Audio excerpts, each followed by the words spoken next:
Assalamualaikum warahmatullahi wabarakatuh.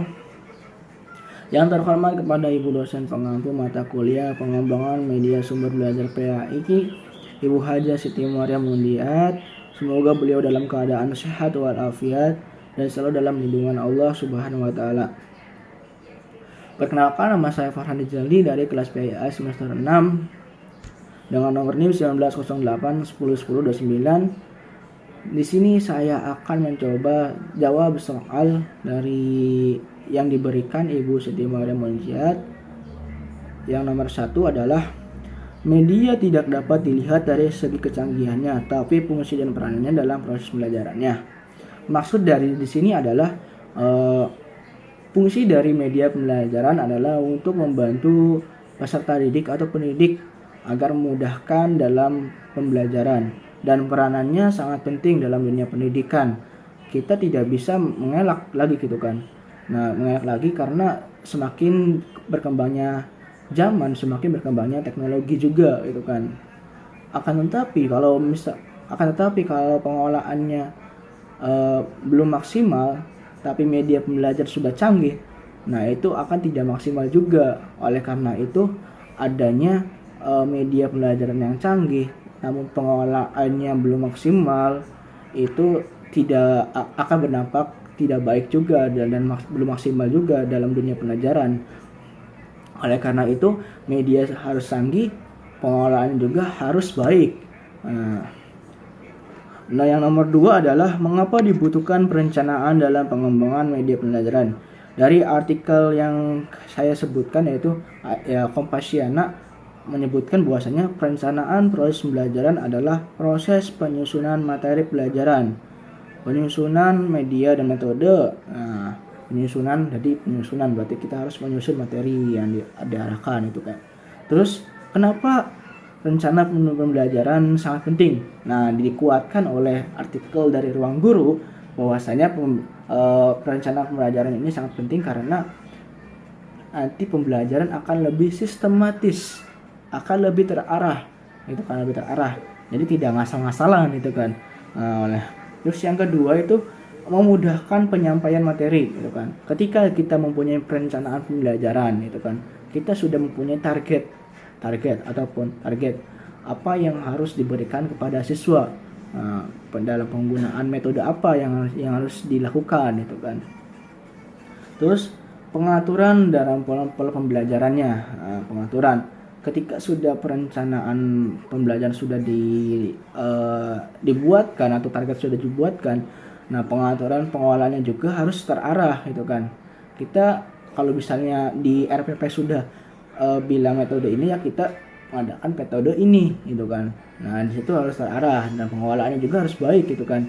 Nah, oleh karena itu dari penjelasan tadi yang saya sebutkan tadi bahwasanya penting sekali gitu kan perencanaan media pembelajaran bagi seorang guru ataupun seorang pendidik agar mempersiapkan pelajaran gitu kan. Ya supaya nanti di pelaksanaannya itu tidak kaget gitu kan, dan tidak beraturan, agar adanya proses perencanaan pembelajaran ini atau planning pembelajaran ini adalah agar proses pembelajaran ini akan lebih baik gitu kan, lebih terarah, lebih sistematis. Nah, untuk yang nomor 3, tahap pelaksanaan adalah tahap yang menentukan dari pengembangan media pembelajaran. Jelaskan tahap-tahap dalam pelaksanaan media pembelajaran. Tahap-tahapnya yang saya sebutkan itu yang di dalam artikel WordPress. Ini saya dalam artikel WordPress menyebutkan ada tiga yang harus langkah-langkah persiapan penggunaan media pembelajaran. Yang pertama yaitu adalah persiapan, yang kedua adalah pelaksanaan atau penyajian, yang ketiga tindak lanjut. Nah, yang pertama persiapan. Ketika dalam penggunaan media pembelajaran kita harus mempunyai persiapan. Entah dari segi alat-alatnya, entah segi dari mental guru sendiri gitu kan. Kita harus mempunyai persiapan. Ketika dalam penggunaan media pembelajaran kita harus persiapan yang matang gitu kan. Kita menggunakan apa nih gitu kan dalam penggunaan media pembelajaran, apakah menggunakan laptop kah, atau metode yang diskusi kah, atau kan nonton film kah, nonton nonton motivasi kah, itu harus kita mempersiapkan itu kan. Terus kita juga harus mempersiapkan materi yang akan disampaikan ketika pelaksanaan media pembelajaran. Itu sangat penting sih sekali, harus persiapan dari media pembelajaran sendiri gitu kan. Terus yang kedua adalah pelaksanaan atau penyajian. Dalam pelaksanaan penggunaan media pembelajaran ini kita harus pintar-pintar mengolah media pembelajaran dengan baik. Kita harus mempunyai kemampuan teknologi informasi komunikasi yang baik dalam penggunaan TIK. Nah, ketika media pembelajaran sudah canggih namun kita pengolahannya masih belum maksimal, ya itu akan berdampak juga kepada peserta didik gitu kan. Contohnya misal kita ingin menggunakan media pembelajaran proyektor, namun si guru ini tidak bisa menggunakan proyektor. Nah, itu akan berdampak tidak baik gitu kan, tidak belum maksimal dalam proses pembelajarannya gitu kan. Terus ada yang ketiga itu tindak lanjut untuk tindak lanjutnya. Jadi tindak lanjut di sini adalah untuk memantapkan peserta didik dalam penggunaan media pembelajaran. Nah, ketika kita dalam tindak lanjut kita sudah mempunyai kemampuan pengolahan media pembelajaran yang baik, nah kita juga harus mengetahui karakter peserta didik.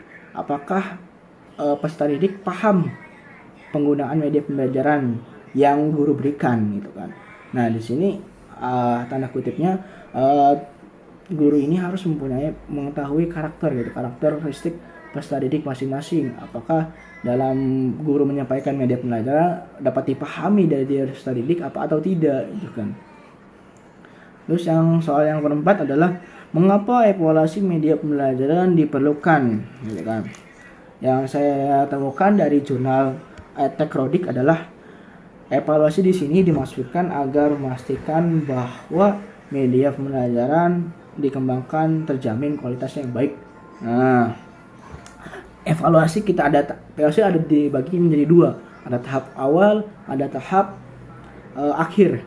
Nah, tahap awal itu adalah ketika sebelum menggunakan media pembelajaran kita harus mengetahui dulu alat media pembelajaran dulu. Nah, apakah ini media pembelajaran layak digunakan untuk dipaparkan di dalam materi peserta didik gitu, ataukah tidak gitu kan. Terus evaluasi dalam tahap akhir, ketika sudah tahap akhir di sini adalah diperlukan agar mengetahui kemampuan peserta didik dalam memahami media pembelajaran gitu kan. Apakah sudah sesuai gitu kan, ketika guru sudah menyampaikan dengan media pembelajaran yang canggih, apakah sudah sesuai dengan proses pembelajaran atau tidak, ataupun Terus yang nomor 5 adalah bagaimana pelaksanaan pengembangan media dan sumber belajar di tingkat SLB pada mata pelajaran PAI dan budaya pekerti. Dari jurnal universitas yang Yogyakarta menyebutkan dalam media harus dipertimbangkan yang pertama adalah bukan kecanggihan media, yang diutamakan adalah keefektifan guru dalam pembelajaran gitu kan. Itu yang disebutkan oleh jurnal Universitas Yogyakarta. Dalam pengembangan media pembelajaran sendiri adalah dan pengembangannya di SLB adalah yang pertama asesmen korelasi ABK, yang kedua adalah asesmen kondisi guru. Nah, terus yang ketiga adalah kompetisi dasar, yang keempat adalah perencanaan atau persiapan. Ya, mungkin sekian dari saya, kurang-kurangnya mohon maaf apabila ada salah kata yang kurang berkenan, mohon dimaklumi. Semoga bisa didapat dipahami. Assalamualaikum warahmatullahi wabarakatuh.